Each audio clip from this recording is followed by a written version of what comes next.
Good afternoon on what is a cool, grey and cloudy day. It is Friday the 24th of May and I'm in the reading nook with a nice hot cup of tea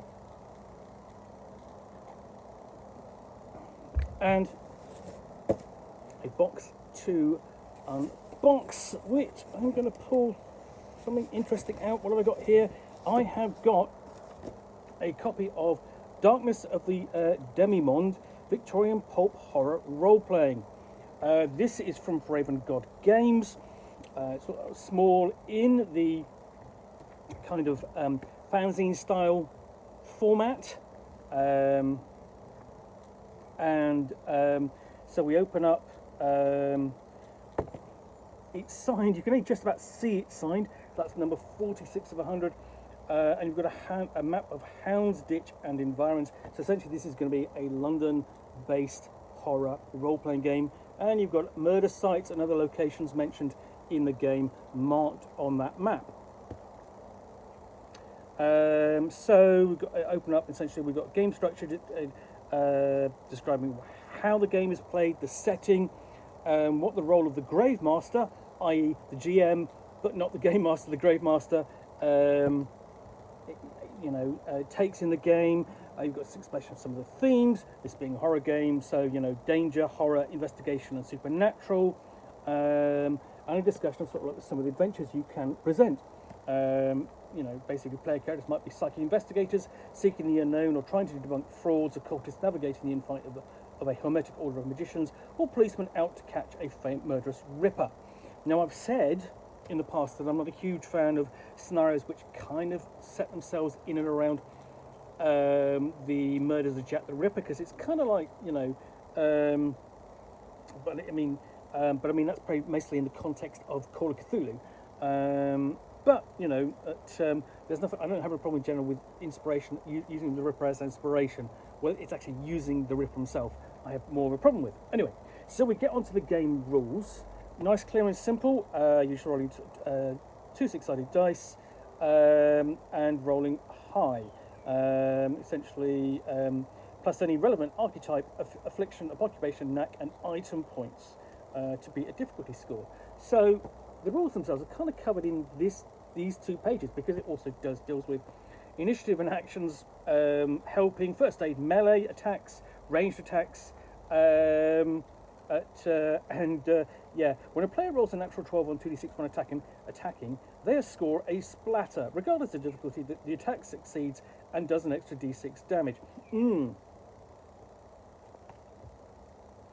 So we've also got a stress mechanic for, because essentially you're going to be seeing horrific things. So not sanity, but stress, loss, and rules for investigation there. And we've got to character generation. Essentially, you distribute between the archetypes, and you've got rules there for for advancement as well. And the archetypes, so are essentially basic statistics, and they take their catch-alls. So they include acrobat, aristocrat, hunter, occultist, priest, ruffian, scientist, and then you've got 2 paths you can follow.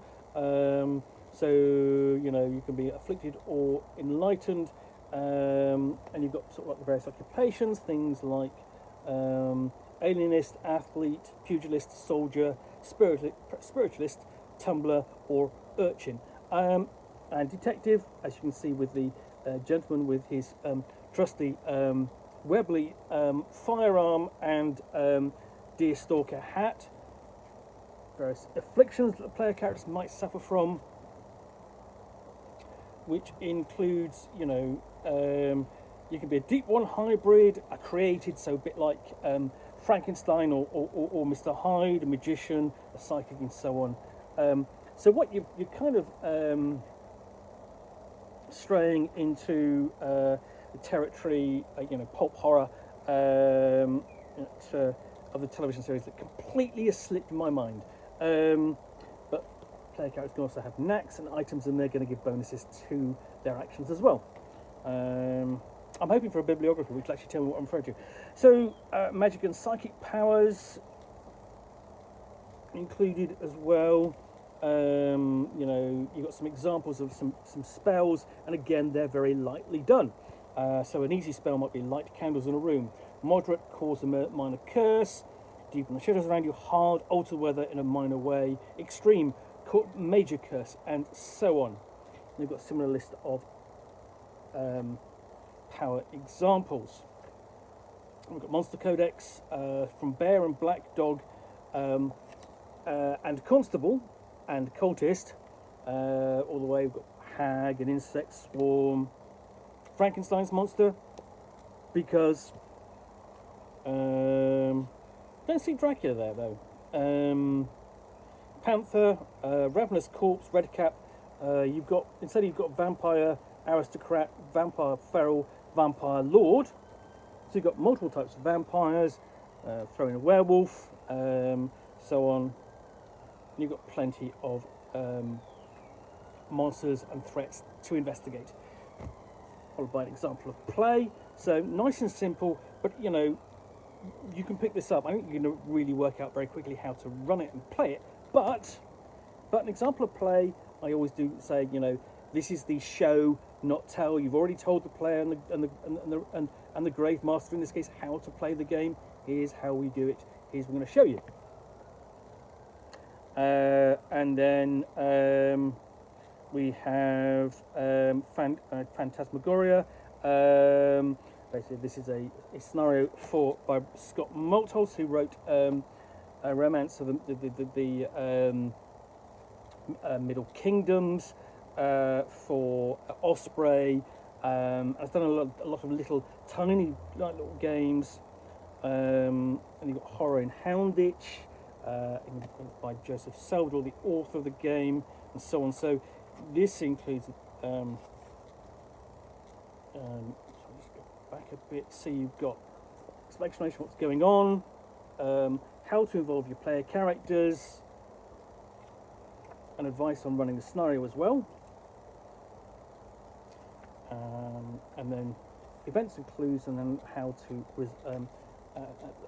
resolve it. Similarly, again for Horror in Houndditch, see explanation of what's going on, the threats, how to involve player characters, and how to resolve it. Okay, and then Scott Malthouse again, East of the Nile, doing exactly the same thing.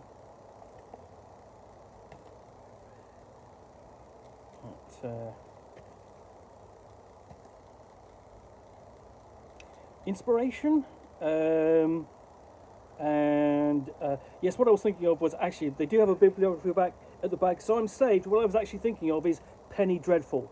But that's a really good couple of pages of inspiration. It doesn't say anything very much, but there's a lot there to draw from for this little role-playing game.